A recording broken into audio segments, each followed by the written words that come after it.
सिकंदर हा महाराष्ट्रातून जाऊन पंजाबमध्ये कुस्त्या करीत होता, पैसे कमावत होता।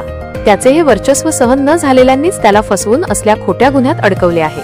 आम्ही गरीब आहोत, कष्ट करून खाणारे आहोत, असा आरोप महाराष्ट्र केसरी सिकंदर शेखचे वडील रशीद शेख यांनी केला। महाराष्ट्र केसरी सिकंदर शेख याला पंजाब पोलिसांनी बेकायदा शस्त्र तस्करी प्रकरणात अटक केली आहे। शस्त्र पुरविणाऱ्या रॅकेटमध्ये त्याचा सहभाग असल्याचा आरोप त्याच्यावर करण्यात आला आहे। सिकंदर हा राजस्थानमधील पापला गुर्जर टोळीशी संबंधित असल्याचे उघड झाल्याने पोलिसांनी त्याच्यावर कारवाई केली आहे। त्या पार्श्वभूमीवर सिकंदरचे वडील रशीद शेख यांच्याशी संवाद साधला असता ते माहिती देत होते। सिकंदर हा एक कुस्ती केली तर 2 लाख रुपये जिंकायचा। दररोजचा त्याचा खर्च, खुराक व अन्य मिळून 10 ते 12 हजार रुपये आहे। त्याला पैशाला कुठेही कमी नाही। आमच्या खानदानीत असला प्रकार होणार नाही। घरी 15 ते 20 बुलेट मोटरसायकली, 4 चाकी गाड्या आहेत। वापराविना त्या खराब होऊ नयेत म्हणून आम्ही त्या वापरायला दुसऱ्याला देतोय।